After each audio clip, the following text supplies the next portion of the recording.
We're back again. On time for once. Not in a long time. We about a week, right? Yeah, on time. On time. For once. Yep. And Phaedo, guys. Now, obviously, one of the longest dialogues we've read, but it was a difficult read. I'm not gonna lie. There were a lot of parts where I sort of lost track and I had to reread pages and keep notes to get a good essence of what's going on. But I think a lot of things popularly attributed to Plato are found in Phaedo. And obviously a lot of huge philosophical theories have been presented that are really going to influence Western thought for up until now even, right? Like you said, Paul, before we recorded, I put this up there with like Euthyphro and the top dialogues. That's me. I wouldn't... I flip-flop in it because... Well, I'll let you go down first and I'll... Personally, again, I think this one was really good. I prefer Credo and Apology. I really did enjoy those. This one was good, but again, my biggest gripe with this one is, like a few other ones, I'm not a fan of the third-person narration, someone retelling the story, because it's a little tougher to follow in that sense, but the essence, what was in the story, was really good. For me, it wasn't as hard this time, because we already I kind of got used to it. It definitely was better than the others, but again, I still don't... Here's the thing.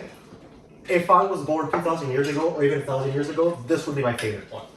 Because it would still be relevant to their theology. However, I think nowadays, I would prefer a secondary literature or like a refutation of it, or just commentaries on this. Because I do think it's slightly outdated.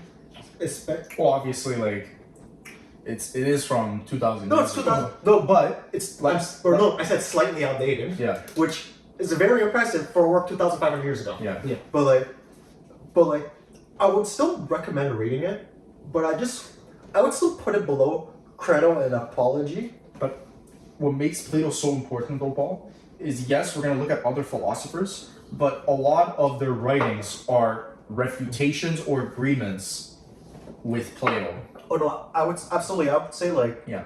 When we get to Aquinas or St. Augustine, then that's when I think he would have the most influence, or Plotinus as well. Most influence, but even we're even going to see his how Enlightenment thinkers respond to Plato, like empiricists and Immanuel Kant, right?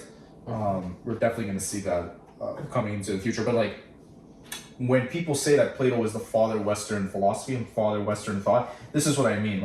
Let's go into it. So many of his ideas, I see it in Christianity, which makes sense because it's an established fact that Christianity borrowed its ideas from Plato. Let's just may as well say the main claim of it. The main claim basically is that humanity has an immortal soul. That's the main claim. There are a few things surrounding it on the mechanisms and how the souls interact with life and death, and what a good soul is like and what it isn't, and what the destiny is for good souls and bad souls. That's surrounding claims as well that he makes. But I think the central claim is the immortality of the soul. Yeah, which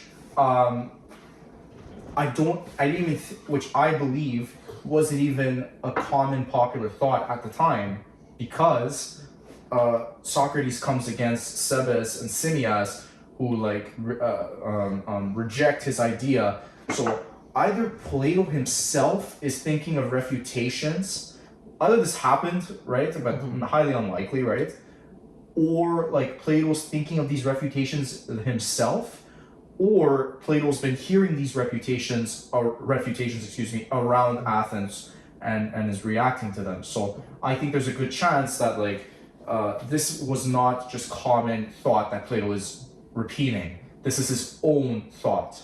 Or at least Socrates or Socrates Plato. I'm not sure if that's an uncommon thought, but what I do think that kind of sets him apart from all the other philosophers isn't just that I know there's a Greek philosopher who's I think once you die the soul just scatters away with the wind. Yeah, even Cebes and Simmias were talking about. But what I think makes Socrates and I guess Plato very exceptional in this regard isn't just that he's making that claim. He's saying he's making the affirmative. That's how it has to be.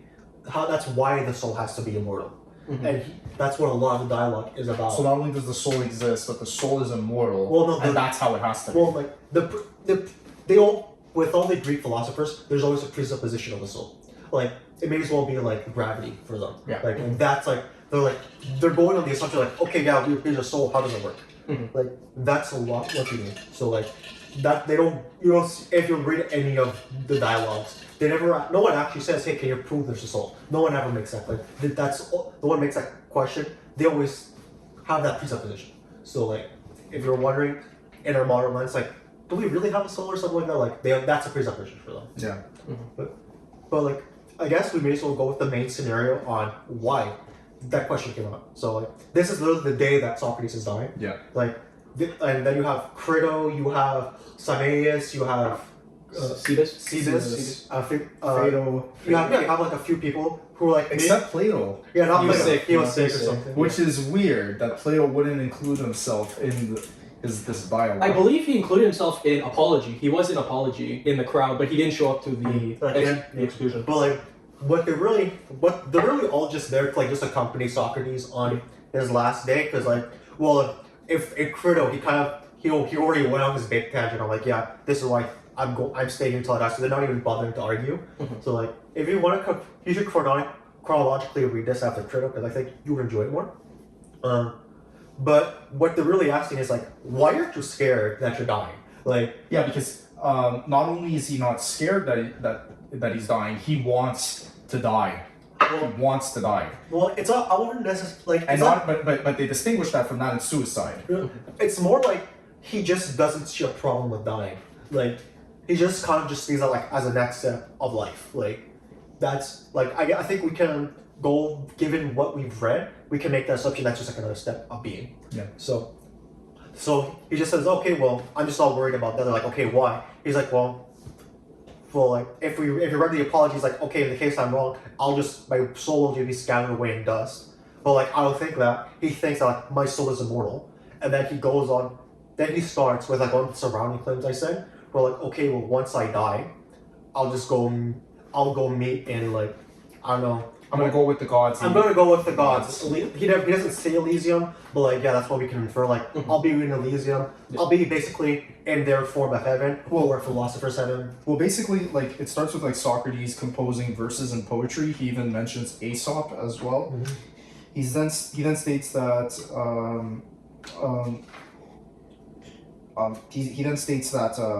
he's been having dreams of composing music and that he ultimately wants to die. But Socrates tells Cebus himself that to die with him. So he's also telling Cebus at the beginning to die with him, but not in like a suicide kind of way. And to do that if he has the spirit of philosophy. So then Cebus and Simonius are confused as to why it's unlawful to commit suicide. Basically, Socrates' argument is that one should not kill themselves because and leave the mortal world because that's only a choice that your superiors or the gods can make. Cebus and Simonius are arguing that for the opposite. Also, they're arguing why Socrates wants to die if that's a decision only the gods can make, right?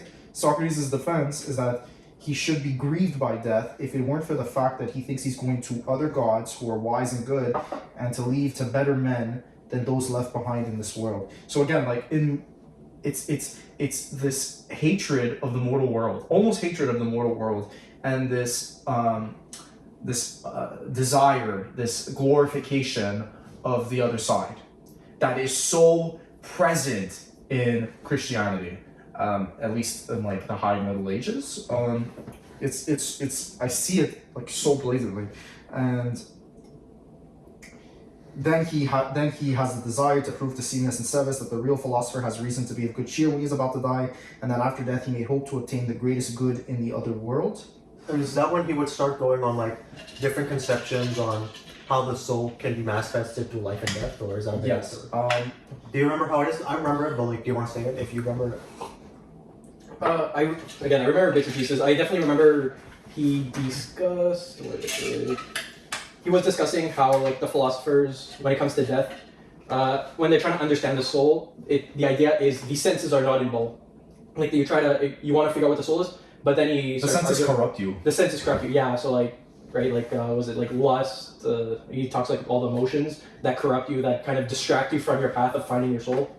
And I guess in that sense, he compares the body to a prison, where basically you're forced to act upon your body's desires, right? Like fame, fortune, lust, like all of the basic. It's funny that he like makes senses like equivalent to things like pleasures and all that, because to an extent, right, you feel your pleasures, right, or you see something you really like, it makes sense, but it's so unintuitive in our modern world not for us to trust our senses. Well, it makes sense. Trusting right? your senses is like the basic form of philosophy that leads to like modern science.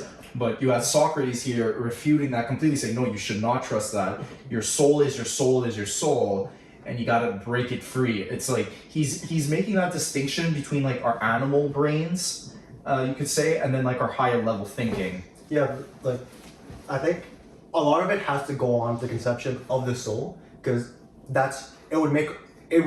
him talking about how the senses are corrupting would only make sense if you look at like what his conception of the soul is. Because like if for him like the soul is kind of like piloting their body. It's like you said, Costa, trapped in their body, and our senses, which would be like physical, touch, looking, pleasure, that would be like he would say that it would kind of it's a problem for your soul if you let that take reins of what your actions and what your thoughts are. Yeah. That's a problem. He said that you should prioritize your intellectual at least your reason, what would cultivate a good soul. Yeah. So we could say like reason, virtue, like he mentions courage, holiness, his vigilance virtues that we can never But it's worth noting that early in the dialogue, Sebes also states, but surely it requires a great deal of argument and many proofs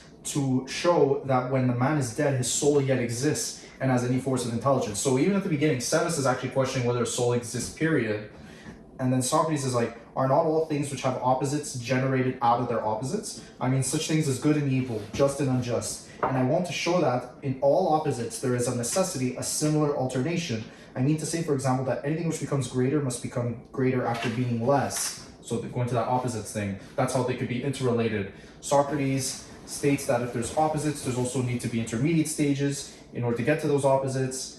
And there are many other processes such as division and composition, cooling and heating, which equally involve a passage in and out of each other. And so just like how there's a passage between hot and cold, from that, Socrates extrapolating a passage of life and death. Or just like you could go cold then hot, then cold then hot, you could go life then death, life then death.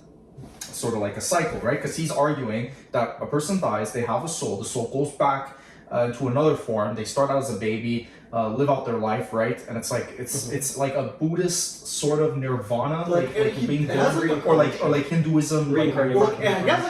It's like a very unfamiliar form of reincarnation for us. Yeah. So it's not in the Eastern tradition of the West. So then after extrapolating that life into death, in and out of death, Socrates then says, and shall we suppose nature to walk on one leg only? Almost like making fun of like you criticizing that there isn't like this life or death like circular thing. Must we not rather assign to that some corresponding process of generation? Then Sebes then posits the recollection argument that since we come from a previous body, shouldn't we have memories of said previous bodies? And then Socrates says, do not the same pieces of wood or stone appear at one time equal and at another time unequal? And then, so this is like his theory of forms, right? Mm-hmm. The equality or like perfect sameness between two stones and two pieces of wood doesn't exist. And he's arguing that because humans instinctually like see that something is unequal, even though equality doesn't exist in the world, that itself is proof that we have a soul that is intuitively craving that equality, right? So Socrates even says it in page 229. Then we must have known equality previously to the time when we first saw the material equals and reflected that all these apparent equals strive to attain absolute equality, but fall short of it. And then he also says, from the senses then is derived the knowledge that all sensible things aim at an absolute equality for which they fall short. But if the knowledge which we acquired before birth was lost by us at birth, and it afterwards by the use of the senses we recovered what we previously knew, will not the process which we call learning be a recovering of the knowledge which is natural to us, and may not this be rightly termed recollection? So again, He's saying that if you see two pieces of wood and one is slightly bigger than the other, and you're instantly thinking they're not equal, this is recollection to a time when you were a soul and you had this equality, and you had this justice, and you had these like abstract terms. But the soul knew of these things. So why is it now in our bodies we strive for it? We try to see it even when it's not there. His answer is that we had a soul. How else? How else would you intuitively know this? I also want to add that this is also an extension when River, like in all our previous dialogues, he would kind of say, yeah, you can't really teach someone else wisdom. That's kind of an extension of that, which is like, okay, well, wisdom can't be taught since it is your soul. You can only recollect what your soul already knew. So that's kind of just like a more formal explanation of that sentiment. Sebes and Simmias, in page 230, right? At first they believe in a soul before birth, but not a soul after death. So they actually think when a human's created, a new soul is created, and when a human's body dies, so does their soul. Well, Sebes' biggest question regarding, okay, well, I'll just give it to you that, okay, well, once, like, you would have a soul that, like a living soul comes from a previous deceased soul, but that doesn't actually explain why the soul is immortal, because he gives the example of the weaver, where like you have a weaver who like makes a lot of coats, he dies, but the coat is still there, and he's like, hey, the coat is still there, but the weaver's gone, so isn't there a problem? What he's really trying to explain is that, okay, yeah, sure, you could have a soul that can inhabit multiple bodies, but that doesn't necessarily mean that soul will just be there forever. There could be at some point where the soul would just dissipate. Like that weaver, right? Like you said with the multiple what's it called, cloaks, whatever. Cloaks, and then Socrates. That's when he would start. He also goes back to the opposites and non-opposites. Where okay, well, opposites generate each other, but they don't actually destroy each other. So you'd have hot goes to cold, like hot things can generate cold things and vice versa. Yeah. And he brings that back to life and death. Okay, life brings death. But what does death bring? It brings life. It brings life. So that's how he justifies that the soul is immortal. That that's the cycle of the soul is to die and live over and over. Yeah. But then there's like other objections from Simmias and Sebes like later in the dialogue. So Simmias says that he fears whether the soul, although fairer or diviner than the body, being as she is in the form of a harmony, may not perish first. So like he gives the example of a lyre. A lyre. Yeah, I glossed over that part. Yeah, so you'll have to talk about it. So just like how a lyre, which is an actual physical object, produces a harmony, which is like you hear it, but it's not like tangible, abstract. When the lyre dies or gets destroyed, there's no harmony can be produced. So Simmias is like, okay, this is just like with the body and the soul. Just like how a lyre, when it's destroyed, you can't produce a harmony anymore. When the body's gone, you can't have a soul anymore. So that's Simmias' objection. That's his like analogy for like the lyre, the instrument. And then Sebes says that a soul is more lasting than a body, but like you said with the weaver, Paul, but that no one can know whether the soul, after being worn and out many bodies, might not perish herself and leave her body behind her. So these are the objections, and then Socrates, like towards this is from like page 238 to the end, where he's refuting them. Well, these two later arguments. I already talked about his refutation to Sebes' one. Yeah. Do you remember what he said for Simmias? So his refutation of Simmias' argument is that Simmias agrees that the soul came first, then the body, right? Mm-hmm. So then Socrates is like, okay, if the soul came before the body, and you're saying that a harmony is a soul, that makes no sense. Because the harmony comes after the instrument.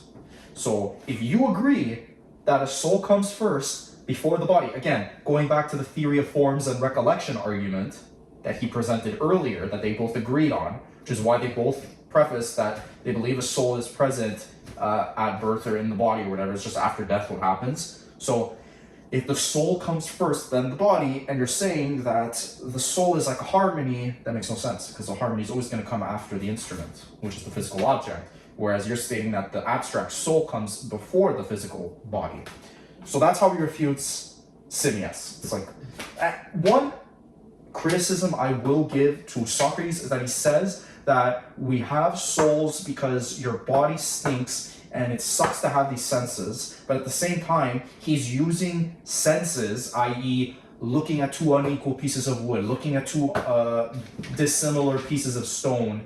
He uses that as argument that the soul does exist through the recollection theory of forms argument. So I could see why certain philosophers after him sort of see his arguments as very circular, because like he'll say the senses suck, and like your body sucks, and that's why the whole point is to get a philosopher's soul, right? And then once you're a philosopher, you can die, not suicide, right? Because the gods control your life, not you.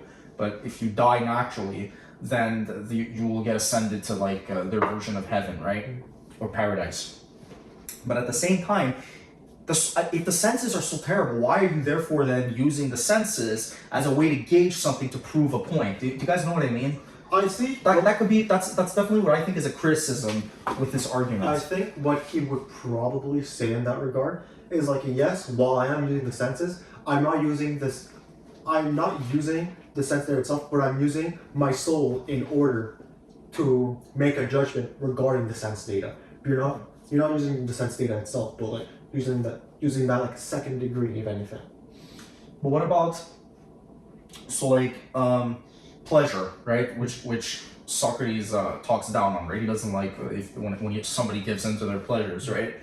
If my senses give in to pleasures, like if I see, let's say I'm heterosexual and I see a beautiful woman, I'm technically, right? Like the senses are giving me data, right? They're showing, like I can use my eyes to see a beautiful woman. Yeah. If I could charm that woman, that woman's gonna talk back. I get to hear her voice, and then like if things go well, I bring her to like my apartment, and I could touch her, right? Okay. That's all data that I'm getting from the woman. Well, like, here's the thing. So why is that data bad, Paul? But data from like looking at two unequal pieces of wood is good. Well, like what he would be saying is like, it is the data that you would get from sense is for him would be objectively inferior to getting data from the soul. Like that's what he is saying. That's what he talks down to about it, because we've probably all figured out. He puts like the immortal, the purest form of something on a pedestal, right? Right. So like if you're like, I'm assuming you were alluding to the fact that he's like, hey, you give it to pleasure, that's a problem. Like Yes. like I don't think he's just saying, well, you can't have sex. He has children, but like we know he has children. Yes. So like what he's more saying is like, pleasure is only a problem insofar as it gets in the way of your reason, your ability to cultivate your reason. That's what I think he would say, because it's not like he says, hey, don't have kids. Yeah. Like he would say like, yeah, the best, like the pinnacle person would probably not need kids, but like they would do it out of obligation. But like he would probably just say that like, as long as that's not your whole purpose in life, then you're not doing anything wrong. But let's say like you're a sex addict, he would say that's a problem. If like you're not a sex addict, but like You're a gambling addict. you're a gambling addict, or like just in general, you prioritize something that's not reason. Or let's say you're the type of person that's chronically afraid of dying because you're afraid of like all the wealth that you have. He looks down on that. No, yeah, but If you make a decision, if you're consciously living your life and making decisions that will preserve your wealth and power, that he disagrees on consciously. Like his problem is like, insofar as the sense data that you receive inhibits your ability to practice or cultivate your soul or cultivate your reason, that's a problem, and you're doing something wrong. Like I think like that's like a pretty decent interpretation of like what he would say. It's like, we know the man has children. We know he likes young boys. Like it is very obvious. Like, but for him, it's not a problem as long as it doesn't get in the way of reason. And again, back then, like ancient Greece, you really did want to have kids, right? They're always big on having heirs, right? They always need to have children. But as you said, Paul, it all comes in moderation. If you're too if your body's too focused on one specific thing like pleasure, money, then it distracts you from the main goal, which is to discover the soul, to really understand the ideas. It's because I completely forgot that he had a son. He has two sons. Two Yeah, sons. he Is has it more than two? I think I thought he had one. No, I'm pretty sure he has two. Yeah. No, But were both of them mentioned in the dialogue? I know for sure one was mentioned in the dialogue at the I beginning. Two of them were mentioned in the last one, in Apology, at the end. Okay. Yeah, was it Credo or Apology? Credo or Apology was. I believe it was Apology. During his big speech, he tells his friends, tell my sons to be, do not fall for mortal pleasures, like, do not chase riches. Here's the thing. I think he had kids as like a sense of duty. Yeah. I don't think he might have even enjoyed the sex. The sex. Well, Because I think he's more puritanical than we think. I think like Because like if somebody accumulates wealth, then you would then I think Socrates would make that distinction of like, okay, if you grow wealth naturally and you're not hurting anybody, sure. But if you then obsess over it, that's bad. But he doesn't say that. He says if you consciously think about wealth, even at one point, that's bad. Like you should be constantly thinking about the amelioration of your soul and of your reason. So I think that those kids might have been more of a duty thing for like a family or like a legacy or something like that, as opposed to like he wanted to have kids or like, you know, yeah. I think like we could go on about this, but like yeah, of course. I think that's probably more of a question for scholars because they're the one. Like we should probably talk more about the ideas. Yes. So he defends his arguments against Simmias by, of course, talking what I talked about soul versus harmony. He also leads Simmias to a line of questioning for him to accept that harmony has degrees of variation. We can have one sort of harmony, another sort. Harmony could like not be harmonized, a little bit less harmonized, a little bit more harmonized. And then he's like, does that apply to souls? He's like, no, you can't apply to souls. There is no slightly shittier soul and slightly better soul. That's at least his line of questioning. And so then comes to the conclusion that a soul can't be a harmony, right? So that double whammy makes Simmias acquiesce. And then he takes on Sebas's argument, Which I already explained earlier. yeah. So at the end, Okay, yeah. I'll say the end was weird. Well, yeah, we know he famously gets poisoned. Like he drinks the poison. No, I mean like slightly before that, where he talks about the cosmos and like Oh, we're yeah. like he kind of has this weird hollow earth theory or something. Well, he was also like, remember how he was telling Sebas like another story about his time when he was learning natural philosophy, Oh, yeah. and he was learned about this guy named Anaxagoras, and Anaxagoras was like trying to help him posit like, is the earth spherical or flat? For instance, like that's literally written in there. And then obviously that's so obvious that today we, scientific evidence proves that it's flat. Here, so page 241, like on this side, and I rejoice to think that I found in Anaxagoras a teacher of the causes of existence such as I desired. And I imagined that he would tell me first whether the earth is flat or round. And whichever was true, he would proceed to explain the cause and the necessity of this being so. And then he would teach me the nature of the best and show that this was the best. And if he said that the earth was in the center, geocentrism, Yeah. right? The one that Copernicus found out, and I know Galileo got imprisoned or put on house arrest by the church, but I'm pretty sure Copernicus got crap as well by stating that we revolved around the sun, not the earth. And he goes in these weird tangents like that. He also went in that when Simmias and Sebas made their second objections, everyone was like, whoa, those are super good objections. Like I think Phaedo, like we also went back to Phaedo, and He's like, wow, this is a good that's a good fucking objection. Like I thought I was building my whole thing on Socrates' argument, but that objection is really taking it out. Like Phaedo, like does Socrates responded in a way so I could keep post facto harboring this belief that I have about the soul? And he's like, yes. But of course, at the beginning, he talks about how great he is and how humble he is. That he's wrong, and this goes into the Anaxagoras thing that he was like that he for sure knew a couple things, but then Anaxagoras taught him something, and he was like, whoa, I didn't know at all. So therefore, by the way, just to let you know, Sebas and Simmias, I don't try to win over other people. That's not like I'm even convincing myself. He even says this. I mean, when I'm talking and I'm arguing, I'm even trying to convince myself of the arguments. I'm not just trying to. It's not like I believe a certain way, but I'm like put in a corner, so now I need to win people over, and you know what I mean? Which is how like a lot of people like debate and stuff like that. Like maybe the debater literally like live in the debate changes the guy's opinion, but he feels like he can't back down for whatever reason. And just yeah. And then like he talks about the cosmos, like you said, which was whack. It was weird. It was. I kind of glossed over it because I just read it and I'm like, wow, what am I supposed to do with this? It's like, what philosophy can I get from this? And then he then makes the whole dialogue. He was making that argument that he should therefore die, and he takes the poison, Takes the poison. and he dies, and that's pretty much it. And his final words were, "Please cover my debt." Apollo, or was it? No, not Credo. Credo. Yes, I owe. Was it? I owe someone a cock. I owe someone a cock. Was it? Yeah, with Yeah. the cock. He owes him a chicken. Oh, I Asclepius. owe a cock to Asclepius. That's not Yeah. Will you remember to pay the debt? The debt shall be paid, said Crito. Is there anything else? There's no answer to this question, but in a minute or Yeah, two. and then he died right after he said that. Uncovered in his mouth as said, and Crito closed his eyes and mouth. Yeah. So I think this is like a magnum, like this is like a slam dunk argument that like you could argue in the previous dialogues we read before Phaedo that this was leading up to. His theory of forms. The idea that abstract concepts like equality, justice, beauty, even beauty, right? He was making the argument. There's a beautiful horse, there's a beautiful human. They're two mortal things, different things, but they're both beautiful. Where does beautiful come from? Oh shit. It must have been from the fact that we're souls. Because how else would we know they're about beauty? How else would we know about justice? How else would we know about equality? Look at these two mugs. One mug is slightly taller than the other, and one is slightly thinner than the other, right? This one's wider.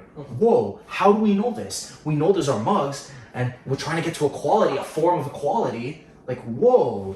But he's attributing it to something like a soul. I would say that like his theory of forms will probably see it more in the Republic from what I've heard. Yeah. But I do think like it does have. If you talk about Plato and his souls, I guess you do have to talk about his theory of forms because like I guess they are kind of interrelated. But I would say like Yeah. this is without a doubt I wouldn't be surprised if for like thousands of years that Christians use this like to talk about the soul. They did. Like, cause like, you know, if you presuppose the existence of a soul, this is a really good argument. Like this would be like, this should be like one of the foundations on how to regard the soul. Like, literally from his theory of forms, you get a sense of like Plato's moral philosophy, because he believes like morally and like ethically the way you should comport yourself in the mortal world is avoiding your senses, avoiding things like pleasures or unnecessary pains as well, but like avoiding the mortal trappings that would like poison how good of a person you are and your pursuit of reason and rationality. So that's his like ethical moral framework, I believe. Obviously that could be changed as we read the Republic or Gorgias and then the Republic. From that we also get again the fixation on the meta world as opposed to our mortal world. That is going to have such a huge influence on philosophy and society. You could presuppose that if Plato's ideas became mainstream, you would have a society of people that wouldn't be caring too much about the mortal world. And if they don't care too much about the mortal world, because the whole point, you should just be using the mortal world as a way to get yourself to a philosopher's soul, then who cares about trying to discover causes of disease that are like affecting little children? The kids might go to paradise, and so what? Everyone's gonna go to paradise eventually. Why should we try to improve the mortal world? Oh no, he actually doesn't say everyone goes to paradise eventually. Oh yeah, there's some bad souls. But I'm talking about like kids. Like I guess he doesn't really talk about No, that. like, actually he goes on to specifically say it's only philosophers who go to paradise. Everyone else go fuck yourself. Oh yeah, true. Like that is essentially what he That says. is, you're absolutely right. So like why bother? But like why bother improving? I get. It's not explicitly said in Phaedo, but if I'm just basing off logical conclusions, if this becomes mainstream philosophy, this becomes mainstream thought, that society takes and absorbs into itself, you can imagine a world where people are indifferent to like the mortal world and the sufferings of the mortal world. So yeah. And you could also get, this is where like monks, think about medieval monks, what are they about? They're all about giving up your pleasures and like Buddha, like giving up wealth and all that and trying to reach a higher level of being. This is literally freaking Buddha in a way. Like Plato's like the Western Buddha, right? Who came first? I don't know, but like, you know, Plato. So I guess Buddha is the Eastern Plato, but like it's funny how that in two different regions of the world, this quasi-similar philosophy emerges. So yeah, I do agree. Again, a lot of the idea is that like to understand the soul, you gotta kind of get rid of the mortal pleasures. Which again, we do see it a lot these days, right? Like everyone chases money, or if they hunt glory, and then once they reach it, they stop, and then that's it.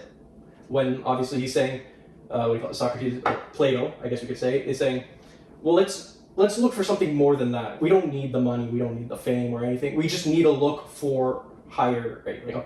Look more to the soul, what the intelligence is, try and get smarter, I guess. Yeah, I agree. But so this distrust of the senses, I can logically see you wouldn't even have science as a discipline emerge. How can you, if everyone thinks that you shouldn't really trust your senses, or that your senses should only be used to try to find abstract concepts, right? If you're trying to study temperature of a liquid, that's not an abstract concept. That's real. The liquid's real. The temperature's real. In that sort of framework, you wouldn't really care about that. You would care about abstract things. Are the cups equal? Oh, that's someone killing a baby. That's not just. Justice. Well, then you'd have somebody say, hey, what is justice? Mm-hmm. Like, then you go for a half hour, then you don't conclude anything. Yeah. But like, other than finding these abstract concepts, why even need? How can science even emerge from this? This is why. Like, I've heard before reading this that Plato influenced medieval philosophy, and like our modern world is almost like a rejection of that philosophy, because someone from the modern world could say, what do you mean you don't trust your senses? From trusting our senses, from trusting our eyes, from trusting our ears, from trusting our taste and our mouth. Obviously you gotta replicate like scientific studies by other people numerous times, but through our senses we find so much about the world. Theory of evolution, gravity, etc., etc., etc. I can go on. You know, the light bulb, right? Oh, well, not necessarily. I think like one of the biggest things that we actually got wrong for trusting our senses is gravity, actually. Because if I think it was a postulated, I think a few hundred years ago, what weighs more? What if you drop the feather and a hammer? What would drop first? What would reach the floor first? Hammer. Yeah, but why? I guess intuitively I would say the hammer's heavier. But here's the funny thing: if you look with your eyes, you drop the hammer and the feather. Which one will fall first? The feather.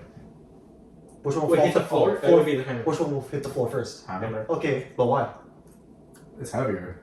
Yeah, but But it's heavier, and therefore the force of gravity is stronger. oh, but if we were to look at it, that's why we'd see the hammer fall 1st. Mm-hmm. But that's what happened when they did that on the moon. On the moon? Yeah, they did that on the moon. I don't know. They both fell at the same time. Yes, but like. But like, if you were to just use your sense data, you would have a wrong conception of gravity. No, but Paul, what I mean by senses is like seeing something fall and discovering gravity from that. Part of like, right, the inspiration that gets Newton thinking about gravity is an apple literally fall. If he didn't trust his senses, he would say, an apple didn't hit me, or I shouldn't trust an apple hitting me. This is falling. I shouldn't trust that. But if you want to talk about sense data, Again, obviously, I think humans trust their senses intuitively, and they did back then. But because of like maybe Plato's philosophy becomes dominant, they get rid of like taking it further philosophically to develop the science, the science discipline. When it comes to science, I think it's a lot harder to compare the two, because when it comes to sciences, you do use your senses, but the problem is you don't always use your senses, right? There are some things we just can't see that we've discovered, right? Like if we think of like electrons, protons, like we can't see them with our naked eye, so we wouldn't know they exist. We could say, oh, they don't exist. But if you use the right equipment, or you use like cause and effect, you could map out an exercise, or what do they call it? What do people do? Like, An experiment? experiment. They'd find an experiment that would help them figure out what a proton is. Like, how do you find a proton? How do you see it? So there's some things that you don't need your senses, but you need to have an idea of how to use them. I think I would say math is one of those disciplines where it actually just rejects sense data at all. I think there are famous philosophers and mathematicians that have said math doesn't exist or numbers don't exist really, that they're just a figment. So of like, their I don't imagination. necessarily say that you can extrapolate that like there wouldn't be any sciences without using your senses. It's like you could get some like, decent work done. And like a lot of our current work done isn't used by sense data, isn't from sense data, but like something more abstract or like second order sense data, but you still have to filter through your senses through 9 senses. So like I'm not sure you can extrapolate that.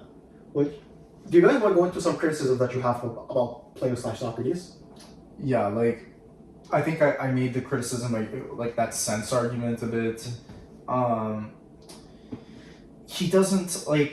Again, they don't really go about proving that the soul exists. Like Simmias and Cetus have these like objections, and like for instance, Socrates for the second of Simmias's objection for Simmias's second objection, just basically said, do you agree that the soul comes first before the body? Yes. Okay, so it's not a harmony, or like how do we know you're looking at equality? Like I guess a big one is like, how do you know you're like humans aren't taught equality as kids? You know what I mean? And then obviously the biggest argument is, if you truly have a soul and that soul's been in other people's bodies, how come you have absolutely no memory of them?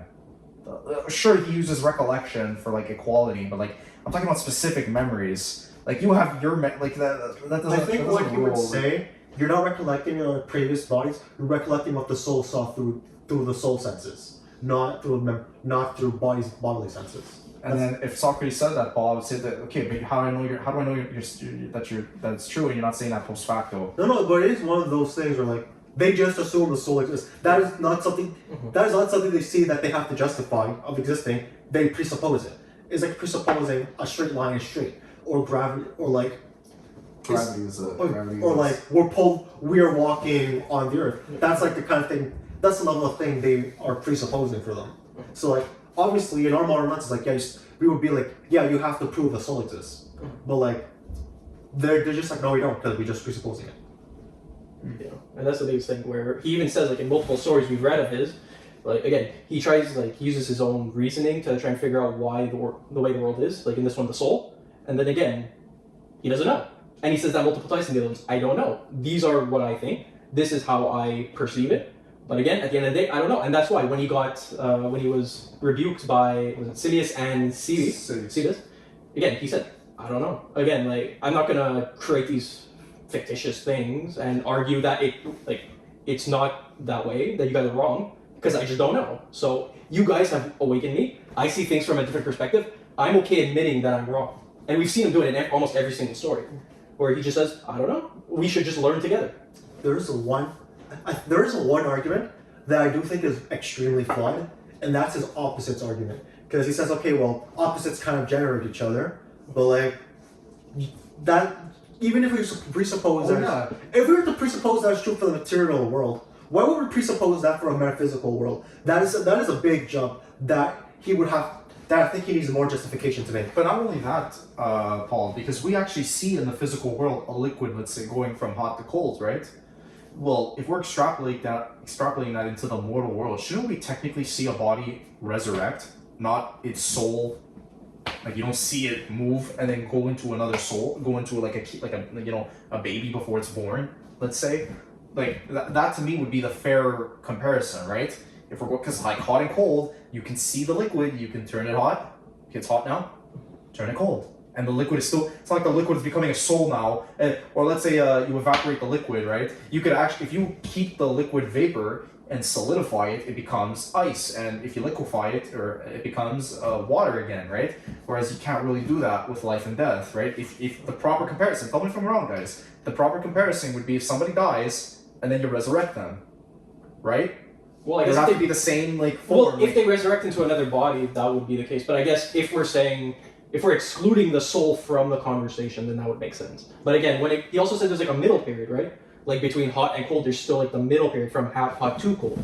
So from death to life, it would be the soul transferring to another body. That's what I would imagine. I don't know if he saw it that way. But or if we're extrapolating that to the liquid, to fit the soul argument, right? The liquid, what we see in real life is instead, you increase the heat of the liquid. Let's say you have the liquid, like you have it in a closed container, okay?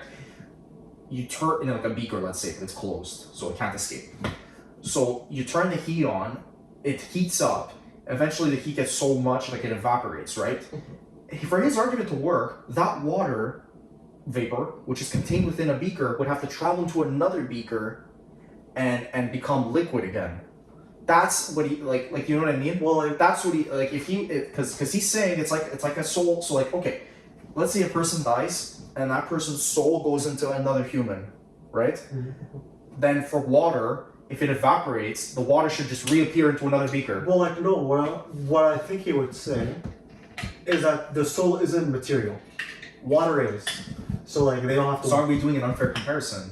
Well, like, A material, like we're comparing. no, material no. to Like, material. I agree with you that he makes that. I just don't think he can extrapolate. Even if we were to give him that, like opposites always generate each other in the material world, that doesn't necessarily mean you can conclude that in the metaphysical world, since they don't. They might not necessarily work with the same kind of framework. By that logic, right? Okay, sure, maybe war. Let's say war and peace, right? War and peace are opposites. War could generate peace, right? You can imagine if they're fighting enough, and then either all the combatants get killed, or people are just tired of it. They just peace. But can you have from peace? Can you get war? Yeah. Not Yeah. but not necessarily. It's not like a necessary component. But like, Right. it is also the case that water and vapor generate each other, but it's also the case for a billion years, water could just stay there. That is also the case. Yeah. And he would, like, if we were to use like his life and death repetition, we could also say he would say like, yeah, like, but like it's also the case philosophers just eternally go in heaven as well. So like there could be like, situations where like they just kind of there's just Exclude themselves. they kind of just exclude. There's like there could be. He's just saying that as a process, the souls would go to that generally, but like it doesn't necessarily mean that one. He could also say like one could just stay dead forever. It's still not technically contradictory. Well, and I guess another thing that I would raise is like, where are new souls created? Oh yeah, If some souls are getting recycled, then where do the new ones come? Is there like a fixed number of souls that's already been decided? yeah. That's just not talked about. Yeah. Like That would be one argument on like how this would work. That should have been. I'm saying should have been brought up in a perfect world. Well, I guess if in this case the soul was considered divine, I guess he does question the divine, but divine's not really something you could judge. You just say, oh, it's divine, and that's basically how you encapsulate it. Well, like yeah, again, my biggest problem is his opposites, because he has I think you have to do more justification for why it would apply to the soul, and why, and like he would also kind of have to justify why it applies to everything, like maybe and like it's not like there's always a possibility that in the material world that's just not necessarily true. So like not to mention, he also makes a big jump, right? He says that because we try to see equality in stuff where there isn't, therefore that we have a soul. Like that's a big jump, right? We can agree. it's like one of those things where like yeah, we can see Like if I say like I'm trying to see two mugs that are unequal, but I'm picturing equality in my head, therefore there were leprechauns. Therefore I have leprechauns inside me, and the leprechauns like look at equality and they want equality really really bad. It sounds ridiculous, but that's what like he's making a big jump in the same way that he's making like okay, if a soul exists, then a soul exists, but you can't say like we try to look for like abstract things to then prove that the soul exists. Like that doesn't follow, right? Like that doesn't follow. At least for me, it doesn't follow. Like you can't, especially because you're also using the mortal world. Like that's the thing. Like if the soul's like a metaphysical thing, shouldn't there be like a metaphysical element to prove it? Like why are you using the mortal world to prove it? And like you also shouldn't trust again. Like when should you use your senses? When should you not? How do you know you're using an abstract thing or you're not using an abstract thing? Like, and again, how do you know you're not taught equality at a young age? So therefore you see equality everywhere you go, or taught justice. You know what I mean? So there's objections that I see. there are a lot of objections. I don't think, But we could agree, like the guy that was he smart for his time? I would think so. Like Plato Yeah. seems like a very well educated man. like they still have some relevant points that are to this day. Yeah. Like But he raises. But it could be. I think what he's referencing is our literally scientifically proven our human desire to look for patterns where none exist. So when you look at a sunflower and you notice it's symmetrical, right? Symmetry. It could be an abstract thing. But is that because there's a soul? Not necessarily. It's because humans are hardwired to look for patterns when they don't, or like looking for faces. Like have you ever looked at a cloud and you thought there was the cloud had a face when it didn't have a face? It's the same principle. So maybe if I could, obviously if he was still alive I would ask him, but like I'm wondering if he's using that human desire for looking for things that don't exist, patterns that don't exist, so it's also the case to prove about the soul. again, it is also the case this was 2,500 years ago, so he would probably have different opinions today. If he was like Wolverine and lived immortally. Well, like I think we could end this discussion here unless you guys have some final thoughts, because I think because Well, I think we are kind of going to start going in a circle. Well, like he hasn't proved the soul, but again, he's presupposing the soul. So are we? I'm getting the. Okay, this is a terrible argument, I would say, the way I'm phrasing it, but I'm getting a feeling that Plato believes in objective morality. Am I correct in that statement?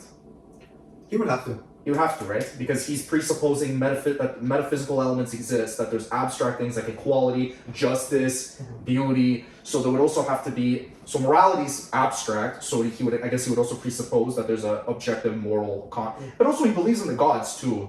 So like the gods would even have to have like some sort of framework. Anyway. Okay. Yeah. So I can also see how you could get from this. But yeah, this is the basis. This sounds like a lot of the basis of Christianity, from where they could get their objective morality to where they could get the idea of the soul. I can see why he's super influential and why there's an Oxford philosopher called Alfred North Whitehead, who basically said that all of Western thought is but a footnote to Plato. I can see why. He's leaving that solid foundation. Iliad and the Greek playwrights left like a pretty solid foundation in regards to literature, but I would argue that Plato laid an even stronger foundation in regards to philosophy and Western thought. That's my final thought. I did want to bring something up, but it's not really too influential. It was just something I noticed at the end of the play, when Apollodorus, he began to weep, like he started crying pretty loudly, and then what was it? Socrates says, he's like, "What is this outcry? I sent the woman all out of my room just so I wouldn't have to deal with this bullshit. Stop crying and let me die in peace." It was really funny. yeah, that is a reminder. Platonic to the end, hates emotion. Yeah. But a very masculine feeling as well. Like, don't cry, you're a man, suck it up. We always have those debates. Like, again, like we always say, like, men don't cry. We just suck it up and deal with it, which again is a Toxic masculinity. yeah. The most toxic masculine of guy. But we could also argue that that's how because Socrates is very emotionless. If there's one thing like Socrates, and I do agree to an extent, because like even in the modern world, like humans throughout history, you can see when they fall prey to their emotions, how shitty of decisions they make, and that can harm others. So I understand his detachment from emotion, but it can lead to moments where somebody's crying because they're sad he's gonna die, and his first reaction's like, "What are you doing?" Yeah. Not like, "Oh, don't worry, Don't worry. Apollodorus. Trust, like I'm a philosopher. I'm gonna be in the good realm. Trust." Yeah. Yeah, I agree with you. I can see why this is probably one of the most popular